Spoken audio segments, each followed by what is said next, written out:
Kottarakkara sir ഒരിക്കലും അങ്ങനെ ഒരു നായക വേഷങ്ങളിൽ അല്ല കൂടുതൽ അഭിനയിച്ചിട്ടുള്ളത്. അദ്ദേഹം ക്യാരക്ടർ വേഷങ്ങളാണ് കൂടുതൽ ചെയ്തിട്ടുള്ളത്. എന്നാൽ ലീഡ് റോളുകൾ ചെയ്തിട്ടുള്ള സിനിമകളുണ്ട്. അരനാഴിക നേരം പോലെയും വെലുത്തമ്പി നിളവ പോലെയുള്ള ചിത്രങ്ങൾ. പക്ഷേ നമ്മൾ കൊട്ടാരക്കര സാറിൻ്റെ പേര് പറയുമ്പോൾ പെട്ടെന്ന് നമ്മുടെ മനസ്സിലേക്ക് വരുന്നത് ചെമ്പൻ കുഞ്ഞാണ്. ചെമ്മീനിലെ ചെമ്പൻ കുഞ്ഞ് എന്ന കഥാപാത്രമാണ് ഏറ്റവും അദ്ദേഹം ചെയ്തതിൽ ഏറ്റവും അനശ്വരമായ അല്ലെങ്കിൽ ഏറ്റവും അധികം പോപ്പുലറായ. ചെമ്പൻ കുഞ്ഞിൻ്റെ പെർഫോമൻസിനെ പറ്റി വിലയിരുത്തുമ്പോൾ എനിക്ക് തോന്നുന്നത് അതൊരു അന്തർദേശീയ തലത്തിൽ വരെ നമുക്ക് ഉയർത്തി കാണിക്കാവുന്ന തരത്തിലുള്ള ഒരു പെർഫോമൻസാണ്. ഒരു ഹോളിവുഡ് ലെവലുള്ള ആക്ടേഴ്സിൻ്റെ നിലവാരത്തിലേക്ക് വരാവുന്ന തരത്തിലുള്ളൊരു പെർഫോമൻസാണ് അതിൽ ചെയ്തിരിക്കുന്നത്. അതുപോലെ തന്നെയാണ് അരനാഴിക നേരവും ഈ പറഞ്ഞ പോലെയുള്ള വേലുത്തമ്പി നിളവയും. പിന്നെ ഒരുപാട് ചിത്രങ്ങളിൽ പ്രധാന വേഷങ്ങളല്ലെങ്കിൽ പോലും അദ്ദേഹത്തിൻ്റെതായിട്ടുള്ള വേഷങ്ങൾ വളരെ എഫക്റ്റീവായിട്ട് ചെയ്യാൻ അദ്ദേഹത്തിന് കഴിഞ്ഞിട്ടുണ്ട്. പിന്നെ ശശികുമാർ സാർ പറഞ്ഞ പോലെയുള്ള ചില വ്യക്തിപരമായിട്ടുള്ള ചില പോരായ്മകളോ ദൗർബല്യങ്ങളോ ഒക്കെയും പലപ്പോഴും അദ്ദേഹത്തിൻ്റെ പൂർണ്ണമായ ആ ഒരു കഴിവുകളെ പുറത്തു കൊണ്ടുവരാനുള്ള സാഹചര്യങ്ങൾക്ക് വിഘാതമായിട്ടുണ്ട്. എങ്കിൽ പോലും മലയാളം കണ്ട ഏറ്റവും ശക്തരായ നടന്മാരിൽ ഒരാളാണ് കൊട്ടാരക്കര സാറ്. നമ്മളിപ്പോൾ മമ്മൂട്ടിയും മോഹൻലാലും ഒക്കെ അരങ്ങുവാണ് നിൽക്കുമ്പോൾ എങ്ങനെയാണോ തിലകൻ സാറൊക്കെ നിൽക്കുന്നത് അവർക്കുള്ള സ്ഥാനം എന്നപോലെ തന്നെയാണ് അക്കാലത്ത് നസീർ സാറിൻ്റെയും സത്യൻ മാഷിൻ്റെയൊക്കെ കാലഘട്ടത്തിൽ കൊട്ടാരക്കര സാറിനുണ്ടായിരുന്ന സ്ഥാനവും. ഭാഗ്യ ചേച്ചിക്ക് എപ്പോഴെങ്കിലും സാറുമായിട്ട് അസോസിയേറ്റ് ചെയ്യാനുള്ള അവസരം വന്നിട്ടുണ്ടോ? എനിക്ക് കൊട്ടാരക്കര സാറിന് വളരെ വളരെ വളരെ ലേറ്റായിട്ട് അദ്ദേഹത്തിൻ്റെ ഏകദേശം അവസാന കാലങ്ങളിലാണ് ഞാൻ പരിചയപ്പെടുന്നത്. അത് ഞങ്ങൾ ദൈവത്തെ ഓർത്ത് എന്ന് പറയുന്നൊരു സിനിമ ഡബ് ചെയ്യാനായിട്ട് അദ്ദേഹം അതിൽ അഭിനയിച്ചിട്ടുണ്ടായിരുന്നു. അപ്പോൾ അത് ഞങ്ങൾ ഒരുമിച്ചായിരുന്നു ഡബ് ചെയ്തത്. അപ്പം ഏകദേശം കണ്ണ് കാണാത്ത ഒരവസ്ഥ ഇങ്ങനെ എത്തിയപ്പോൾ തൊട്ട് കൊടുക്കണം ഇങ്ങനെ. അപ്പം ഇങ്ങനെ അടുത്ത് നിന്ന് തൊട്ട് കൊടുക്കും. അപ്പം അതിങ്ങനെ അപ്പം ഈ പറഞ്ഞ സാറിപ്പോൾ പറഞ്ഞപ്പോൾ ഞാനത് ഓർത്തു. ആ സമയത്തും വല്ലാത്തൊരവസ്ഥയിലായിരുന്നു തിയേറ്ററിൽ വന്ന. പക്ഷെ അങ്ങനെ ഒരു അബോധാവസ്ഥയിൽ പോലും മനോഹരമായിട്ടത് ഡബ് ചെയ്യുന്നത് കണ്ടപ്പോൾ എനിക്ക് തോന്നി എന്തൊരു കഴിവുള്ള എന്തൊരു സാമാന്യ വൈഭവമുള്ളൊരു മനുഷ്യനാണ് സ്വയം ഇല്ലാതെയാവുന്നതെന്ന് വല്ലാതെ വിഷമം തോന്നി. പിന്നെ അതിനേക്കാളപ്പുറം ഒരു തമാശ, എൻ്റെ അച്ഛനായിട്ട് അഭിനയിച്ചിട്ടുണ്ട് ഞാനൊരു പടത്ത്. ഞാൻ അഭിനയിച്ച ഭാഗ്യലക്ഷ്മിയുടെ അഭിനയ ചരിത്രങ്ങൾ പുറത്തേക്ക് വന്നുകൊണ്ടിരിക്കുകയാണ് ഈ പരിപാടി. ഇവിടെ റിലീസായിട്ടില്ല ആ പടം. തായമ്പക എന്ന് പറയുന്ന ഒരു സിനിമയായിരുന്നു. അതിൽ എൻ്റെ അച്ഛനായിരുന്നു അദ്ദേഹം. അപ്പോൾ ആ സമയത്തും ഇത്തരം ബുദ്ധിമുട്ടുകൾ ഈ പറയുന്ന മാതിരി സംവിധായകർക്ക് വല്ലാത്തൊരു അങ്ങനെയൊക്കെ ആയിരുന്നു എനിക്ക്. അല്ലാതെ എനിക്ക് കൂടുതൽ അദ്ദേഹത്തെക്കുറിച്ച് ആധികാരികമായിട്ട് പറയാൻ സാധിക്കുന്നില്ല. പിന്നെ ഓഫ് കോഴ്സ് അദ്ദേഹത്തിൻ്റെ സിനിമ എന്ന് പറയുന്നത് നമുക്ക് ഈ പറയുന്ന അരനാഴിക നേരമൊക്കെ ഞാൻ എത്രയോ പ്രാവശ്യം കണ്ട സിനിമയാണ്. എപ്പോഴും എല്ലാവരും ചെമ്മീനെ കുറിച്ചാണ് പറയുന്നതെങ്കിലും നിരവധി സിനിമകൾ അദ്ദേഹത്തിൻ്റെ നമ്മളെ വല്ലാതെ ഹോണ്ട് ചെയ്യുന്ന കഥാപാത്രങ്ങളുണ്ട്. എനിക്ക് പക്ഷെ അദ്ദേഹത്തിൻ്റെ ഏറ്റവും ഇഷ്ടപ്പെട്ട ഒരു സിനിമ വെച്ചാൽ പ്രയാണം എന്ന് പറയുന്ന ഒരു സിനിമ അദ്ദേഹം ചെയ്തിരുന്നു. ഭരതേട്ടൻ സംവിധാനം ചെയ്തു. ലക്ഷ്മി വളരെ ചെറുപ്പക്കാരിയായ ഒരു പെൺകുട്ടിയെ കല്യാണം കഴിച്ച് കൊണ്ടുവന്നിട്ട് അദ്ദേഹം ശരിക്കും ഒരു അമ്പലത്തിലെ ശാന്തിക്കാരനാണ്. അപ്പം അത് എനിക്ക് തോന്നുന്നു അത് അദ്ദേഹത്തിൻ്റെ വൈഭവം മനസ്സിലായത് അതേ സിനിമ തമിഴിലെടുത്തു ഭരതേട്ടൻ തന്നെ. സാവിത്രി. ആ സിനിമയിൽ ആ കഥാപാത്രം ചെയ്തത് വേറൊരു നടനായിരുന്നു. ആ സമയത്താണ് കൊട്ടാരക്കര ശ്രീധരൻ നായർ എന്ന് പറയുന്ന വ്യക്തിയുടെ അടുത്തെങ്ങും എത്താൻ ആർക്കും പറ്റുന്നില്ല. നല്ലൊരു ആക്ടറായിരുന്നു അത് ചെയ്തത്. എനിക്ക് അദ്ദേഹത്തിൻ്റെ പേര് ഓർമ്മ വരുന്നില്ല.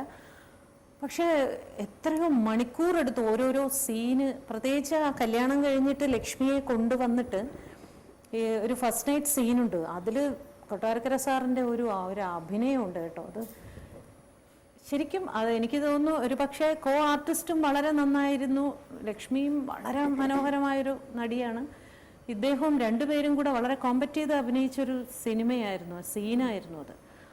അത് എടുത്തപ്പോഴാണ് ഞാൻ ആ ഷൂട്ടിംഗ് സ്ഥലത്തുണ്ടായിരുന്നു. അത് കണ്ടപ്പോഴാണ് എനിക്ക് മനസ്സിലായത്. ഈ സിനിമ കണ്ടതിന് ശേഷമാണ് ഞാൻ അതിൻ്റെ ഷൂട്ടിംഗ് സ്ഥലത്ത് പോകുന്നത്. അത്തരത്തിലുള്ള ശരിക്കും കൊട്ടാരക്കര ചേട്ടൻ കുറെ കൂടി ഈ കാര്യങ്ങൾ ഒന്ന് ശ്രദ്ധിച്ചിരുന്നെങ്കിൽ നമുക്ക് കുറെ കാലം കൂടെ അദ്ദേഹത്തെ കിട്ടുമായിരുന്നു. നല്ല കഥാപാത്രം ചെയ്യാനൊരു ആക്ടറെ നമുക്ക് ഇത്ര എളുപ്പം നഷ്ടപ്പെടില്ലായിരുന്നു തോന്നിയൊരു നടനാണ്. മൈ ഡിയർ കുട്ടിച്ചാത്തൻ ഇതുപോലെ വളരെ ശ്രദ്ധേയമായ ഒരു ക്യാരക്ടറായിരുന്നല്ലേ ഇദ്ദേഹത്തിൻ്റെ മന്ത്രവാദിയുടെ ക്യാരക്ടർ. ഇതുപോലെ മന്ത്രവാദി ക്യാരക്ടേഴ്സ് വേറെയും ചിത്രങ്ങളിൽ ചെയ്തിട്ടുണ്ടോ? അങ്ങനെ ചെയ്തിട്ടുണ്ടെന്ന് എനിക്ക് തോന്നുന്നു. പുതിയ തലമുറ അല്ലെങ്കിൽ ഓഫ് ലൈറ്റ് ആയിട്ട് വളരെ അടുത്ത കാലത്ത് നമ്മളെ സംബന്ധിച്ചിടത്തോളം ഒരു 20 വർഷങ്ങൾക്ക് മുൻപ് 10-18 വർഷങ്ങൾക്ക് മുമ്പാണ് മൈ ഡിയർ കുട്ടിച്ചാത്തൻ വരുന്നത്.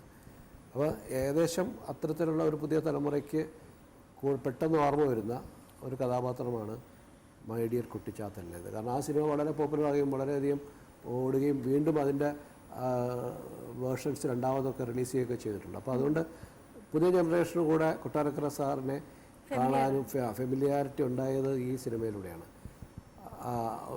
ഇന്ത്യയിലെ എല്ലാ ഭാഷകളിലേക്കും പിന്നെ ആ ചിത്രം വഴിമാറ്റം നടത്തപ്പെടുകയൊക്കെ ചെയ്തു. കൊട്ടാരക്കര സാറിൻ്റെ അവസാന കാലത്ത് ഏറ്റവും ജനശ്രദ്ധ ആകർഷിച്ച വേഷങ്ങളിലൊന്നും അതായിരുന്നു. And now it's time for a critical evaluation. ഈ നടൻ്റെ ഒരു ക്രിട്ടിക്കൽ ഇവാലുവേഷൻ നമുക്കത് കണ്ടിട്ട് തിരിച്ചു. നാടകവേദിയിൽ നിന്ന് തന്നെയാണ് കൊട്ടാരക്കര ശ്രീധരൻ നായരും സിനിമയിലേക്ക് വരുന്നത്. അദ്ദേഹം ഏറെക്കാലം ഈ നാടകത്തിൻ്റെ ഹാങ് ഓവർ മാറാതെ സിനിമയിൽ നിന്നയാളാണ്. അദ്ദേഹത്തിൻ്റെ അഭിനയ ശൈലിയിൽ തുടക്കത്തിൽ നാടകം വല്ലാതെ കടന്നു വന്നിരുന്നു. എന്നാൽ പിന്നീട് അദ്ദേഹം ഈ ചരിത്ര കഥാപാത്രങ്ങളെ അവതരിപ്പിച്ചപ്പോൾ ആ നാടക രീതി പിന്തുടരുന്നുണ്ടെങ്കിൽ പോലും ആ കഥാപാത്രങ്ങൾക്ക് മറ്റാർക്കും കഴിയാത്ത രീതിയിൽ ജീവൻ നൽകാൻ അദ്ദേഹത്തിന് സാധിച്ചു. അപ്പോൾ ഏതാണ്ട് ചരിത്ര കഥാപാത്രങ്ങൾ മാത്രം അവതരിപ്പിക്കുന്ന ഒരാളെന്നുള്ള ഒരു ലേബൽ പതിയുമെന്നുള്ള ഘട്ടമെത്തുമ്പോഴേക്ക് അദ്ദേഹം സാമൂഹിക ചിത്രങ്ങളിലും ശ്രദ്ധേയമായ റോളുകൾ കൈകാര്യം ചെയ്യുന്നതായിട്ട് കാണുന്നു. അങ്ങനെ അൾത്താരയിലെ അദ്ദേഹത്തിൻ്റെ റോൾ, അരനാഴിക നേരത്തിലെ റോൾ, ഇതൊക്കെ അദ്ദേഹത്തിൻ്റെ അഭിനയ രംഗത്തെ നാഴികക്കല്ലുകളാണ്. അദ്ദേഹത്തിൻ്റെ ഏറ്റവും കഴിവുകൾ പ്രയോഗിക്കപ്പെട്ട ചിത്രങ്ങളുമാണ്. എന്നാൽ അക്കാലത്തെ പല നടന്മാർക്കും സംഭവിച്ചതുപോലെ വാസ്തവത്തിൽ ഈ സത്യനും പ്രേം നസീറും നായകന്മാരായിരുന്ന കാലഘട്ടത്തിൽ എന്തുകൊണ്ടും ഒരു നായക നടനായി വരേണ്ട ആളായിരുന്നു കൊട്ടാരക്കര ശ്രീധരൻ നായർ. പക്ഷേ ഈ ഏതാനും കൈവിരൽ എണ്ണാവുന്ന ചിത്രങ്ങളിൽ ഒഴികെ മറ്റുള്ളതിലെല്ലാം ഒരു ടൈപ്പായി പോയ റോളുകളിലാണ് അദ്ദേഹത്തിന് വരേണ്ടി വന്നത്. ഒരു കുറച്ച് വില്ലത്തരം നിറഞ്ഞ ഒരു കഥാപാത്രം, പലപ്പോഴും വില്ലൻ തന്നെ ആയിരുന്നു. ഒരു വീട്ടിലെ കാരണവരായിട്ട് വരുമ്പം തന്നെയും കുറച്ച് വില്ലത്തരം നിറഞ്ഞ ഒരു കാരണവരായിട്ടായിരുന്നു അദ്ദേഹം വന്നുകൊണ്ടിരുന്നത്. അപ്പം അത്തരം കഥാപാത്രങ്ങളാണ് നിരന്തരമായി അദ്ദേഹത്തെ തേടിയെത്തിയത്. അതുകൊണ്ട് തന്നെ ഈ അന്നത്തെ ഒരു മലയാള സിനിമയുടെ പ്രത്യേകതയും അതിന് കാരണമായിട്ട് പറയാം. വാസ്തവത്തിൽ ഒരു നായക നടനാകേണ്ട എല്ലാ യോഗ്യതയും അദ്ദേഹത്തിനുണ്ടായിരുന്നു. പക്ഷേ അദ്ദേഹത്തെ ഒരു നായക നടനാകാൻ അനുവദിക്കാതെ ഒരു വില്ലൻ എന്ന റോളിലേക്ക് ഒതുക്കുകയാണ് അന്നത്തെ മലയാള സിനിമ ചെയ്തത്. എന്നാൽ ഈ ചരിത്ര കഥാപാത്രങ്ങളും മറ്റ് വളരെ വ്യത്യസ്തതയുള്ള സാമൂഹിക കഥാപാത്രങ്ങളും വരുമ്പോൾ യാതൊരു നിവൃത്തിയുമില്ലാതെ കൊട്ടാരക്കര മലയാള സിനിമ ആശ്രയിക്കുന്നതായിട്ട് കാണാം. ആ സന്ദർഭങ്ങളിൽ അദ്ദേഹത്തിന് തൻ്റെ സ്വത്വം പുറത്തെടുക്കാൻ കഴിഞ്ഞിട്ടുണ്ട്.